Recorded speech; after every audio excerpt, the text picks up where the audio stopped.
kawan Bung Don. Ketika teman-teman semua pada riuh sibuk tentang undang-undang cipta kerja yang pada demo, tetap hati-hati. Saya mencoba untuk mereview atau mewawancarai dua orang yang penting di video ini. Semoga dengan video ini bisa memetik hikmah dari COVID ini kalau kita terus bertahan karena hidup terus berjalan.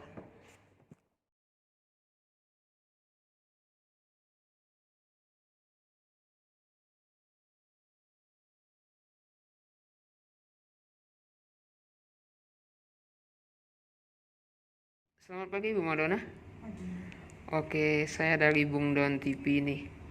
Mau nanya nih pandangan Ibu tentang COVID sebagai salah satu karyawan bank asing, gimana sih menanggapinya gitu? Kalau COVID ini sudah jadi satu wabah yang nggak bisa dihindari lagi, dan kalau menurut saya kita harus hidup berdampingan dengan COVID. COVID nggak bisa ditolak, sesuatu yang kita nggak tahu kapan berhenti. Tapi satu hal yang harus diketahui bahwa kehidupan harus terus berjalan. Mau nggak mau dari kita lagi balik, mau hidup berdampingan dengan COVID, mau terus nyumput untuk tidak membuat hidup ini menjadi normal kembali. Kalau yang jalan terbaik adalah terima semua perubahan yang terjadi. Kita nggak bisa tolak ini, tapi yang paling penting adalah tetap kita harus berjalan, tetap dengan plan-plan kita, tetap dengan semua mimpi-mimpi kita. Untuk merubah ini menjadi seperti dulu kita nggak bisa, tapi yang pasti tetap dengan alurnya, jaga kesehatan, jaga diri, tidak membuat aktivitas yang bisa membuat kita terkena dampak COVID, dan tetap semangat untuk melanjutkan hidup, karena menghentikan COVID adalah sesuatu yang kita nggak pernah tahu jalannya seperti apa. Yang kita harus tetap tahu bahwa kita harus terus melanjutkan hidup ini, harus membuat semua menjadi lebih baik, mungkin itu. Mungkin pandangan orang lain kan ngomong tuh gampang ya Bu ya. Banyak di antara kita yang sekarang itu lagi down banget, bahkan ada yang mau berpikir macam-macam lah untuk dirinya, takut.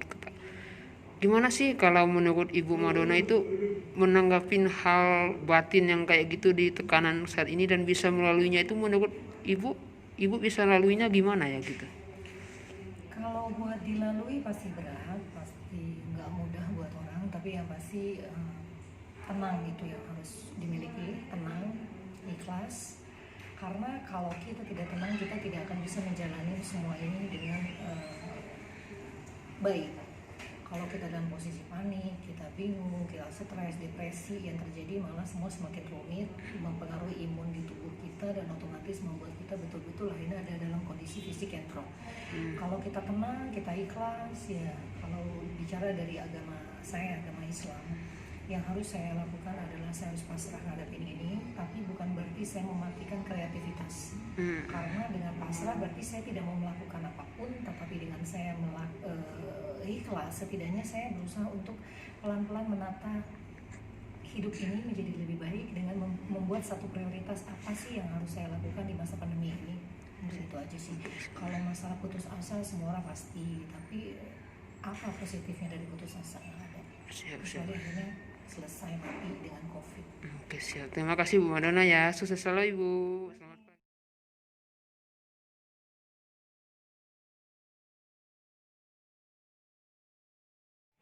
Mas Winto, selama COVID ini gimana penghasilannya? Turun atau meningkat atau gimana? Menurun. Menurun ya? Jauh? Jauh. Dari biasanya dapat berapa satu hari? Biasanya 100. 100.000 ya? Sekarang selama COVID? Setengah. Setengah ya? Iya. Gimana nih pesannya untuk pemerintah di Bandung atau apa? Menurut Mas Winto gimana nih dengan penghasilan COVID kayak gini? Cukup nggak untuk keluarga gitu? Enggak ya? Kurang ya? Tapi tetap semangat. Ya, tetap semangat berjuang. Untuk pesan-pesan Mas Winto nih untuk orang-orang yang putus asa, yang kantoran yang gajinya kurang atau di PHK, gimana nih pesan Mbak? Biar tetap semangat gitu. Harus optimis. Optimis. Harus tetap semangat bekerja. Bekerja ya. Karena solusi. cari solusi ya. Karena harga diri laki-laki bekerja ya. Oke, siap. Oke. Makasih Pak ya. Semoga dagangannya tetap laris dan banyak Nggak ada yang ngutang ya? Siap, siap, siap. Oke, siap, siap. Makasih Pak ya.